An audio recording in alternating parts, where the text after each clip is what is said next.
You ever notice how some people seem to narrate their own life in real time? Not out loud, necessarily, but in their head, there's this constant running commentary. They walk into a coffee shop and it's like the lighting changes. They catch their reflection in a window, and suddenly they're the protagonist of some indie film no one else is watching. They imagine how they look to strangers. They rehearse what they'll say before they say it. They replay conversations hours later, editing their lines, imagining better responses, sharper comebacks. Everything feels like it's building towards something. Every interaction has weight. Every outfit is a choice. Every song on their playlist is suspiciously on theme. Maybe you know someone like this. Or maybe it's you. Maybe you've caught yourself doing that thing where you pause mid-thought and realize you're viewing your own life from the outside, like you're both living it and watching it unfold. And here's the thing. This isn't random. This isn't just vanity or self-absorption or spending too much time online, though those things don't help. There's actual psychology here. Deep, tangled, quietly fascinating psychology about identity, meaning, and the stories we tell ourselves just to get through the day. So let's talk about it. Let's talk about what's really happening when someone starts believing they're the main character. Picture this. Someone's going through a breakup. Normal human experience, right?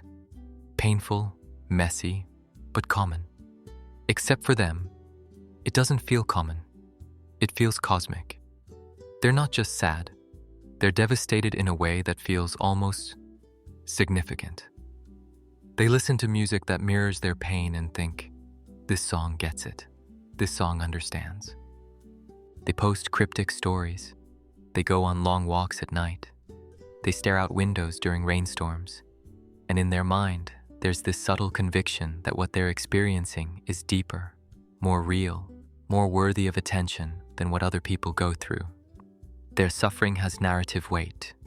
And the strangest part, it actually helps. Because when you turn your pain into a story, when you frame your life like it's building towards something, the randomness becomes bearable. Suddenly, you're not just a person going through a breakup. You're someone on a journey. You're evolving. You're in your healing era, or your villain arc, or whatever language makes it feel less like chaos and more like plot development. This is where main character syndrome starts. Not with arrogance, but with meaning-making.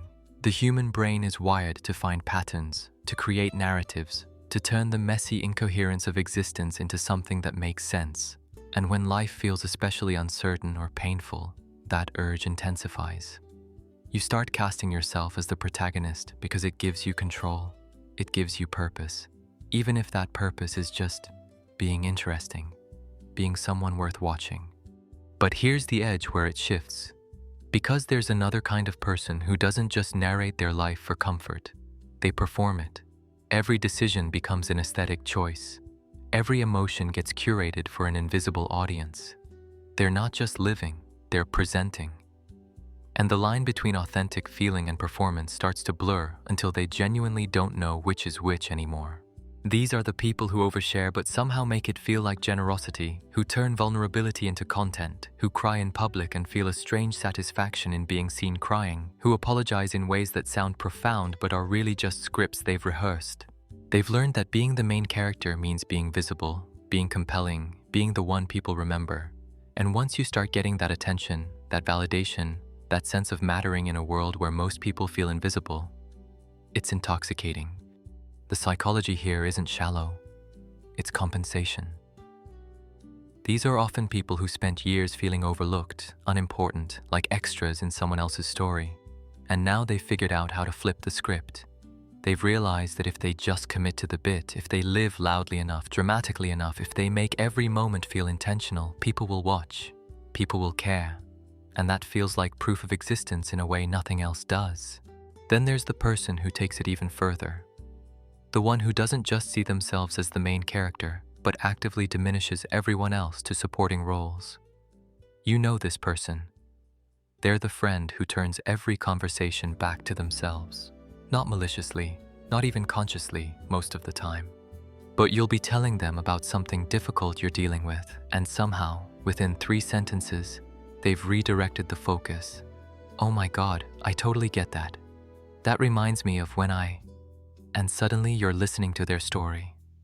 nodding, supporting them through your own moment.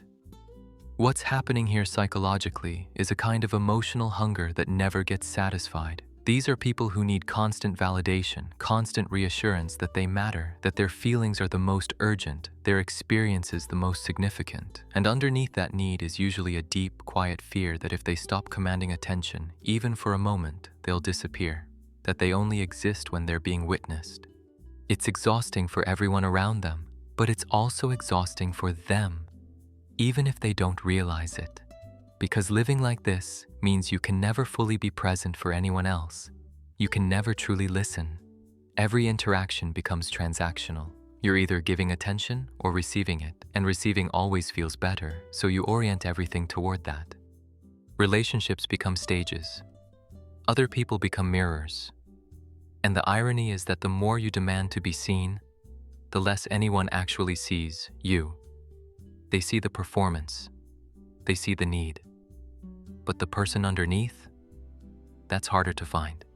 But not everyone with main character syndrome is loud about it. Some people have a quieter version, and honestly, this might be the most interesting one. These are the people who live inside elaborate internal narratives but never speak them out loud. They imagine they're the protagonist of some slow burn character study where nothing much happens externally, but everything happens internally. They romanticize their loneliness. They find beauty in their own melancholy. They sit in cafes alone and think about how they look sitting in cafes alone. They assign meaning to coincidences. They believe in signs, in fate, in the universe sending messages specifically to them. This version is seductive because it feels philosophical rather than narcissistic. It doesn't demand attention from others. It just demands that your own life feels significant, that your thoughts and feelings and small private moments carry weight. You're not performing for an audience. You're just aware, deeply, almost painfully aware of your own existence. And you've convinced yourself that this awareness makes you special. What's really happening, though, is a kind of emotional self-protection. When you turn your life into a story you're observing rather than one you're fully participating in, you create distance. You're the narrator and the character at once, which means you're never entirely vulnerable. You can feel things without being consumed by them. You can experience pain but frame it as part of your arc. It's a way of staying safe while still feeling alive. The problem is that this distance eventually becomes loneliness. Because when you're always watching yourself, you're never fully in your life. You're never fully with other people. You're too busy narrating the moment to actually experience it. And over time, the story you're telling yourself starts to matter more than the reality you're living. And here's the through line that connects all of these patterns, the thing that sits underneath every version of main character syndrome: control. Or more specifically, the illusion of control. Because when you cast yourself as the protagonist, when you turn your life into a narrative, you're imposing structure on chaos. You're giving yourself a role, a purpose, a direction. You're saying, my life means something. I mean something. There's a reason this is happening. And in a world that often feels random, meaningless, indifferent to our suffering or our joy, that's a powerful coping mechanism. It's not vanity, it's survival. It's the human need to matter packaged as self-importance. But the cost is real.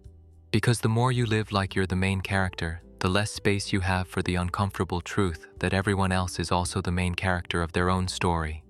That their pain is just as deep, their experiences just as valid, that you are, to most people, a supporting character at best, an extra at worst. And that's not a tragedy, that's just reality. So think back to that person at the beginning, the one narrating their life, imagining how they look to others, editing their own script in real time. Maybe that's you, maybe it's not. But if it is, ask yourself, what story are you trying to tell? And more importantly, who are you telling it for? Because the moment you started watching yourself from the outside, you stopped being fully inside your own life. And maybe, just maybe, the most interesting thing you could do isn't to be the main character. It's to stop performing long enough to actually live.